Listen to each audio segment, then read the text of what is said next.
Mealtime Memories, a Classroom Kitchen. Today we're going to be exploring the world of menu and meal planning and prepping. Not only am I going to give you 15 great menu and meal planning tips, but I'm also going to be showing you 4 different recipes, 2 for breakfast, 1 for lunch, 1 for dinner, that are sure to be a hit with anyone in your family. So let's get started right away with our 15 different tips for menu and meal planning. Have your paper and pencil or your digital version ready. All right, so first of all, when you're menu and meal planning, the first thing you want to do is spend time looking for recipes. I know that a lot of us browse social media channels and are browsing news outlets and all over the place. And so spend some of that time, allocate some of that time where you are actually looking for recipes for your family.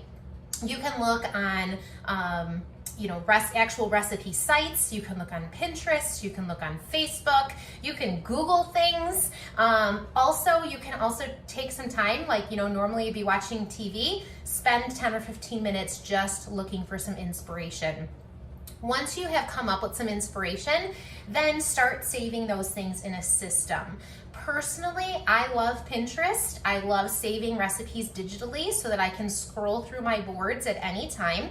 I also have a file folder on my computer for recipes that I might download from Google or something like that. I have a binder that I keep some of my favorite recipes in that we make often. And I have a saved folder on Facebook because a lot of the times some of my friends and family post great recipes as well. So I save my recipes a few different ways, and those are the channels that I visit. If you're a cookbook person, go invest in a great cookbook for yourself and start flipping through it and tabbing those recipes with Post-it notes. So then again, you can come back to those when you need a little bit of extra inspiration. Now, while you're searching for all of these things, I know a lot of the time we get stuck on the fact that well, I like this, but they don't like this. Have your family help you too. This should not be a one-man or one-woman job, all right? So definitely get your family's input, and I promise mealtime will go much smoother so that you are not personally making all of the decisions for everyone in your household. So we actually, as a family, we do requests every week. So people in the family choose a night that they want to have a recipe. Chances are my son often picks something with shrimp in it because he loves shrimp. My husband oftentimes goes the Asian route because he loves Asian food. And then my daughter and I kind of fill in the rest, okay? So ask people what they like in their family so that they look forward to that menu item as well. 4th tip, check the weather, all right? If it's gonna be a 90-degree day, you might not wanna be making soup unless it's like a cold soup. But if it's going to be a cool rainy day, you might not want to be outside grilling. So make sure you check the weather forecast as you're starting to plug in those recipes that you've been finding to your menu plan for the week. Number 5, meal journal. This one I do religiously. I write down our menu plan week after week and I save it. I actually save it as an image on my phone, or you can save it in Notepad on your phone. You can actually get an actual spiral journal or a cute notebook where you write things down. Not only does it help you kind of spread out the meals a little bit, like you don't want to be having meatloaf week after week after week. You're going to get burnt out. But you might want to create different versions of meatloaf, which is totally awesome. And you can go back and revisit some of your family favorite ones. And it gives you time to document things maybe you guys didn't like so much. Like you tried a new recipe and it did not go over well. So you can meal journal about it. Also, I use my meal journal as inspiration. It's another place I look for recipes. I scroll back through weeks prior and I see what we had. And I was like, oh yeah, I forgot that we had those mac and cheese muffins for dinner one night. Now, the mac and cheese muffins are not muffins. They are just actually cooked in muffin pans. So don't think that we're actually making muffins and adding mac and cheese noodles to them. I don't know how that'll taste. Maybe grate in cornbread or something, but just to throw that out there. So meal journal. Also plan your sit-down meals, okay? So when you're planning your week, see what meals everyone is gonna be around for. Personally, my business is called Mealtime Memories, so I think family mealtime is a huge priority, and we make sure that we eat family dinner together most nights of the week. However, I understand busy schedules, I understand work schedules, and so sometimes it's really just not possible. So that being said, plan those nights so everyone is under the expectation that they should be at the dinner table, and you can make something, a little bit more extensive or something that is a family favorite, all right? Number 7 that we do in my house as well, theme nights. So we actually plan our Monday through Friday weeknight meal schedule together. Weekends we're a little looser. We either go out or we kind of catch some, grab something from the grocery store on the run, whatever we have a taste for, maybe something that takes a little bit longer to make than a weeknight meal. But we plan our meals around themes each day of the week. So it really narrows down our choices. So Monday nights, we always do Italian. We call them Pasta Mondays, even though it's not always pasta, it's always Italian inspired. Tuesday is always Tex-Mex, Southwest, Cuban, Latin, Mexican, any of those kinds of, Taco Tuesday kind of features. Wednesday, we typically do like a meat and potatoes, kind of American kind of thing, or we throw in like a breakfast for dinner or something like that. Thursdays, we tend to go Asian, Mediterranean, Indian, kind of a little bit more ethnic and cultural and regional. And Fridays, for whatever reason, we end up with pizza night, burger night, or sandwich night. So it's kind of, sometimes we're on the run with sports, or we're just kind of all done for the week and we want something easy. And so that's where we end up heading towards. Number 8, pick a shopping day and shop from a list. So in our family, when we menu plan, we typically menu plan on Saturday mornings together, sometimes Sunday mornings on our way to church if we are running short on time. But typically on Saturday mornings, I like to meal plan. Everyone is kind of around. Everyone has gotten a good night's rest from the week, and we kind of just talk about. But the great thing is my family has also gotten to the habit now of actually writing things on our whiteboard to say, oh, I want this Euro meal next week. And so it's written on the whiteboard and it's one less day that we have to think about. So oftentimes by Saturday morning, we're all just kind of plugging in our calendars and schedules for the following week. Then from there, I pull the recipes and I submit our grocery pickup order. So I typically submit it to Meijer or Walmart, or sometimes I do a shipped order where they're delivering to me depending on how crazy our weekend is. So from there, I will build our grocery list based on our regular breakfast and lunch items, and then I shop my recipes. So then I know I have all the ingredients that I need for those recipes, and I'm not overbuying or underbuying, all right? So I set, and really the whole process probably takes about 45 minutes, start to finish, 45 minutes, and all 5, like I said, we eat together a lot together during the week because that's just a priority in our family. I really recommend you try at least 2 or 3 times. All 5 nights are planned in our family, done. All right, so you can also shop what's on sale. So you can look up sale ads and see if you want to create and then search your recipes to match those sale items. Or if you shop in bulk and you have bulk chicken, you can start looking through your recipes to see what might fit some chicken recipes. I always like to plan as well for leftovers or freezing. We are a big leftovers family. My husband and I both work from home. Both kids are obviously home from school right now because it's summertime, and so we utilize leftovers. So I'm usually always doubling our recipes, so then that way we have lunch the next day. So that's kind of how we rotate it, and then I'm actually not shopping for lunch. I'm just shopping dinners because we're all utilizing the leftovers that we have in the house. I also like to double up for freezing. So just the other night, I made my famous meatballs and I doubled the batch. I cooked all of them, but I froze half of them. So the next time I want to use meatballs for subs or for sandwich or for pasta, whatever we want to use them for, they can just come right out of the freezer. So super simple. All right, number 11. Another tip that you can do is you can prep after you shop. So if you shop and you really are into meal prepping and not necessarily menu planning, there is a difference, menu planning versus meal prepping. You're gonna wanna take all your produce and everything that you need for the week, wash it, dry it, and prep it all at one time, okay? So there definitely gives you some wiggle room during the week. You can also prep everything you need for dinners. And so then that way you're just pulling things out of the fridge ready to go.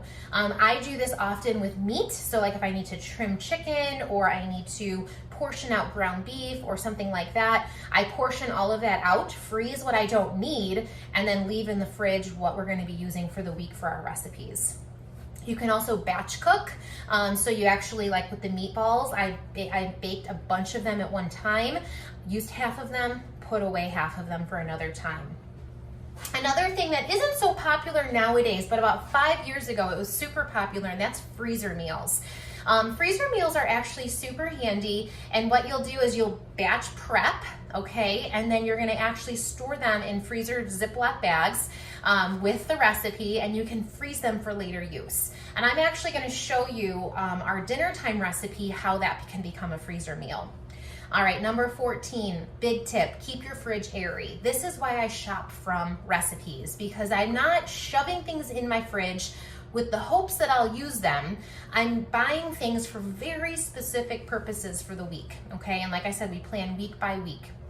So keep your fridge airy, don't let things fall to the wayside, shop your recipes, shop your plan, all right? And number 15, keep a well-stocked pantry.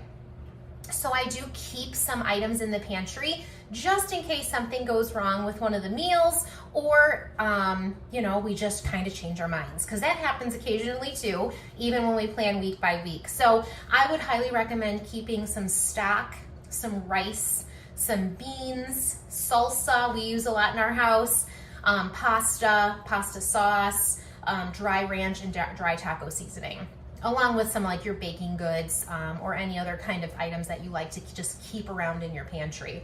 And we kind of always have those things in there as a good rotation. So now that we have all 15 menu planning and meal prepping tips at our fingertips, let's actually apply them to some recipes, okay? So one of the first ones I'm gonna show you is actually a breakfast recipe. I make it a lot for my husband and I. It's actually an overnight oats, and the reason I like overnight oats is because I personally like to eat it cold.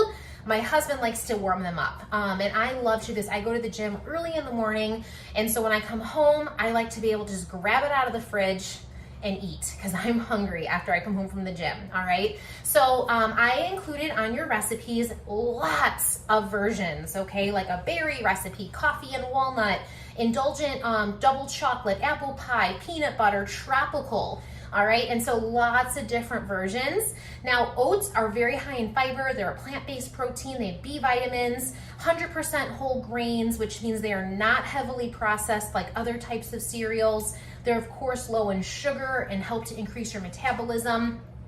They also have a good amount of iron. They keep your muscles healthy. They have zinc, and they can help regulate hormone imbalance. So oats are a wonderful way to start your day, all right? So I'm gonna show you my favorite version of overnight oats, and you can then explore with your own versions of overnight oats. So meet me right back here.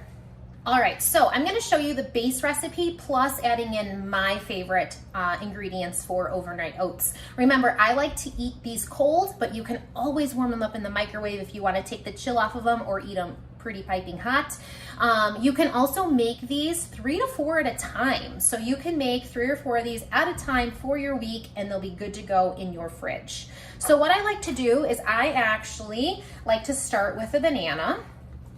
And I personally do use a whole banana.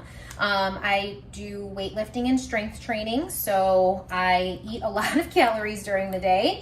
So I like a whole banana in here, and I mash it up. And this kind of adds some natural sweetener to my overnight oats. So we're gonna add that right in the bottom, just some mashed banana. Then to this, we're gonna add our oats and our milk. So I just have some regular old-fashioned oats. You can use these, you can use steel-cut oats. Steel-cut oats I really enjoy as well because they just have a nice consistency to them. I'm gonna add a half a cup to this. And then we're gonna add, I like almond milk. My belly does have a little bit of problem processing bigger amounts of regular milk. And I'm gonna add a cup of almond milk. What I like about almond milk too is it's, for 1 cup, it's pretty low in calories. All right, because I can then add a lot of other things. So we kind of have our like base recipe here. You can also add chia or flax seeds to this. You can add a sweetener. I am gonna add some honey to this. I do like a little bit of extra sweetener in here in addition to the banana. So we're gonna add about a good tablespoon of honey to that. Mix that up. And then on top of the whole thing, we're gonna add some blueberries. Now this does need to sit in the fridge for at least 12 hours in order for those oats to absorb that milk, okay? So I'll put a lid on this and then put it in the fridge for 12 hours. And again, you can make 3, 4, 5 of these at one time and everyone can just grab their varieties that they like. So this is a really great way to start your day. I know it looks really milky right now, but I promise the oats definitely soak up all of that milk in there. If you like it less milky, you can always cut the amount of milk that you add in half to this. But I like mine more like kind of like a cereal kind of taste to it. That's what I enjoy. So this is the first recipe. You can make so many different variations, so healthy for you, and it's a very easy thing to meal prep and plan for during the week, especially busy work and school weeks. So now that this one's done, I'm going to put this to the side. We're gonna put it in the fridge. That's gonna be my breakfast for tomorrow morning. The next one that we're gonna make is another breakfast recipe, and it's actually a mini frittata. So let me clean up this area and we'll be right back with our ingredients to make some mini frittatas. The next breakfast prep item that we're gonna be making are some mini frittatas. I'm gonna make a 1-serving frittata here, but you can also make a multi-serving frittata by making these in mini muffin pans. I'm gonna be using my mini cast iron skillet here to bake in the oven, but again, you can use the mini muffin pans to make individualized frittatas. Again, the recipes that I included for you guys are lots of variations, and then you can get creative on your own. I'm gonna tackle the ham and broccoli one. And the reason I chose the ham and broccoli one is because I needed a couple of these other ingredients for actually the meal prep I'm doing for our dinner meal. So I actually tried to cross over some of the ingredients so I wasn't buying extra amounts of all the things in order to make all of my meal prep things. The reason I'm showing you 2 breakfast recipes is because oftentimes breakfast gets overlooked. We need breakfast to kickstart our metabolism. It's called break fast for a reason. We're breaking our fast from the evening. So it's great to have ready to go options when we're trying to get everyone out the door in the morning. And this is a savory kind of breakfast prep. So what we're gonna do here is I just have 2 eggs and I'm gonna whisk these up. You can use regular eggs or you can use egg whites or do like a half and half. And to this, we're, like I said, doing the ham and broccoli. So I'm gonna add a splash of milk. It just makes it nice and rich. So we're just gonna add a splash of milk. The recipes I gave you are for for 12 muffin tins. You can also push hash browns into the bottom of your muffin tins to get a little bit of extra added carbs to your meal as well. Never a bad idea to start your day with carbs. Carbs are not the enemy. We're gonna add some this is frozen thawed broccoli. So that's gonna go in here as well. Nice greens.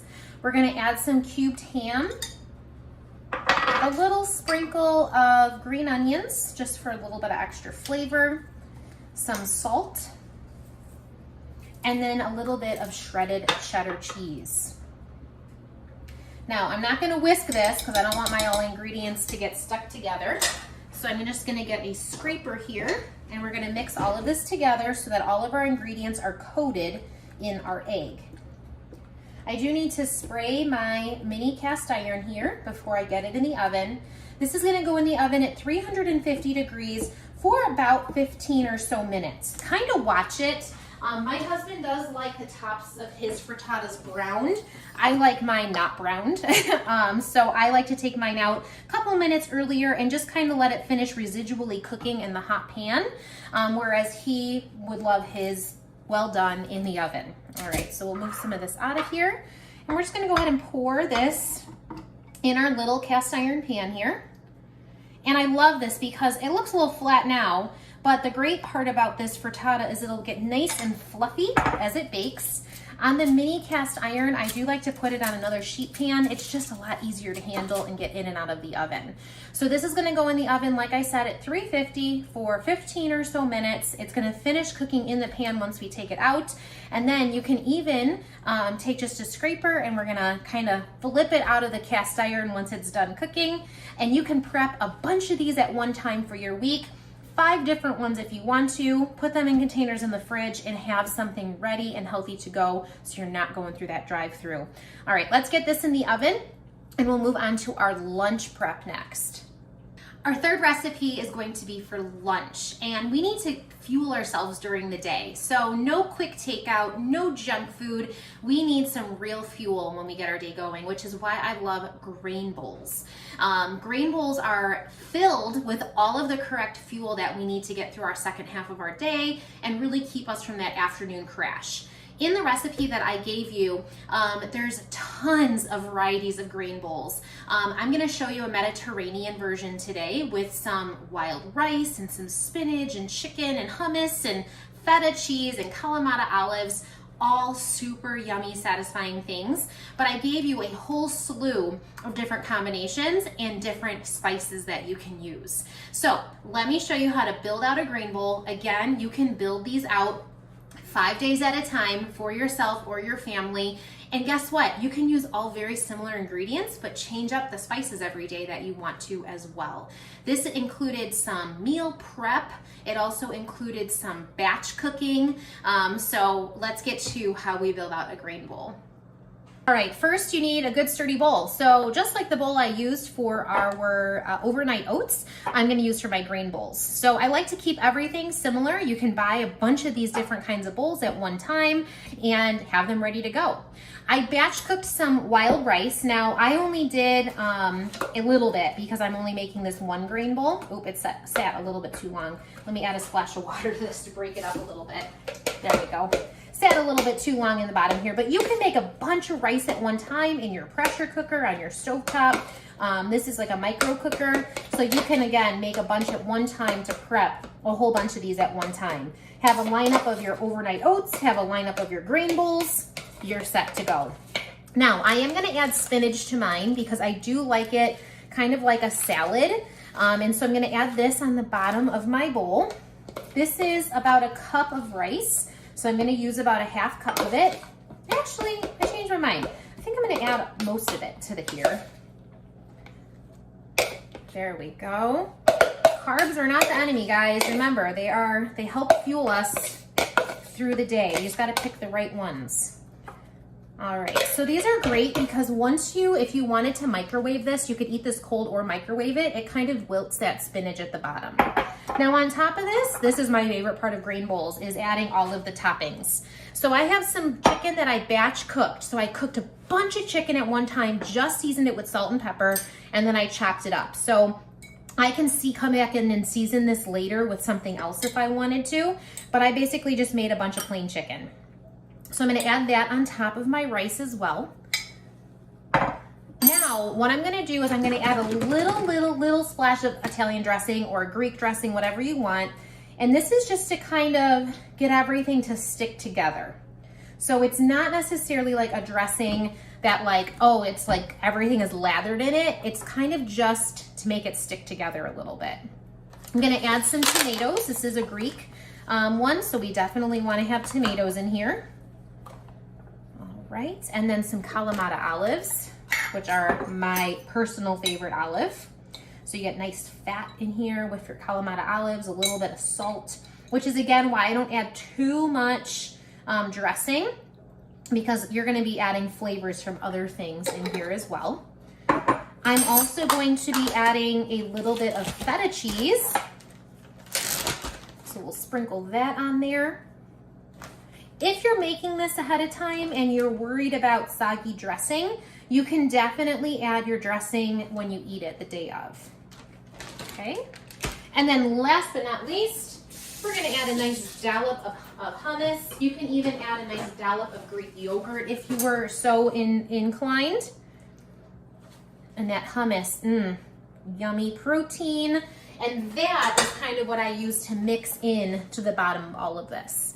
Look at how beautiful this lunch looks and how quickly I was able to put that together with just prepping all of my ingredients in a row. You could easily get 5 of these put together and know that you're fueled for the day.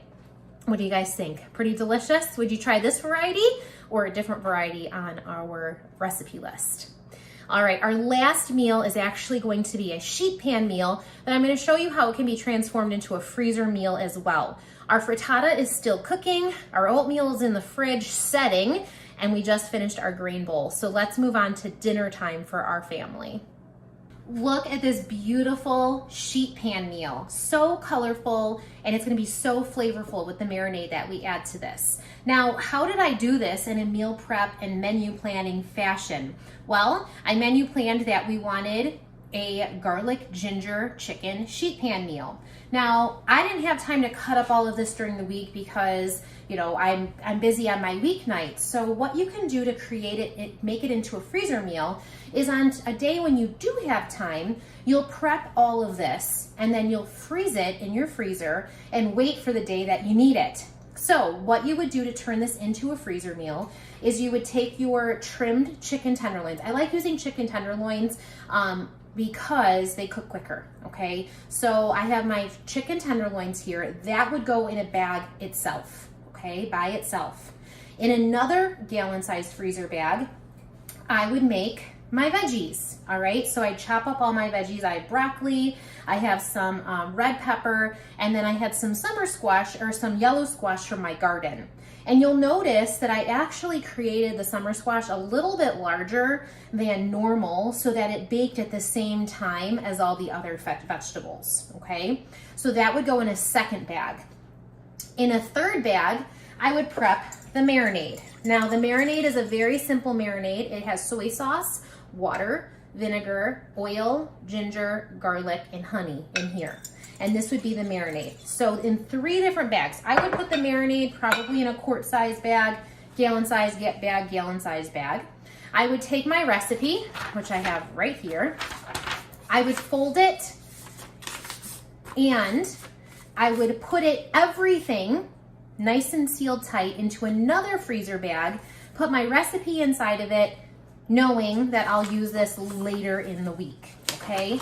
Later in the week, the night before we're supposed to make it, I would take it out of the freezer, put it in the fridge to thaw, and then on the day of, we just spread out our chicken tenders, spread out our veggies, take our marinade that is thawed. Part of this goes over the top of our chicken and our vegetables, and the whole thing will get baked in the oven for about, let's double check, let's see, 10 to 15 minutes. So very quick because we are using chicken tenders. We do have some extra marinade here. You can take this and actually reduce it over the stovetop to thicken it up to actually use it as a dipping sauce for this, or you can discard it, whatever you'd like to do. And the only thing that I really have to do on the night of dinner then is I chopped up some green onions. So you can even exclude that if you don't even want to do that. But look at how easy this can come together if you do the prep ahead of time and you plan for it. So everything is coated in that nice marinade. The chicken got laid out, the bag of veggies got laid out. From my quart bag, I drizzled all of that marinade over the top of it. I get to pop this in the oven. In about 15 or 20 minutes, we will have a dinner. There are tons of different versions of sheet pans. That is exactly how I would do every sheet pan meal. My protein goes in one bag, my veggies go in another bag, my marinade in a third bag. Seal it all together in a fourth bag. I know it sounds like a lot of bags, but I promise you it actually is just so stress relieving knowing you have it all set up for yourself as your week progresses and you can have that family mealtime together. So we're gonna get this in the oven, very simple, very quick. When this comes out, we can sprinkle it with some green onion and some sesame seeds and dinner is served. Well, friends, here we go. We're all prepped for our week. We have our egg frittata, we have our Mediterranean grain bowl, we have our overnight oats, and we have a beautiful sheet pan meal that can be used for dinner and leftovers. I hope you guys had a great time learning about meal planning and menu planning and meal prepping. And I hope to see you guys again soon. Remember, my name is Kristyn with Mealtime Memories, a classroom kitchen. See you next time.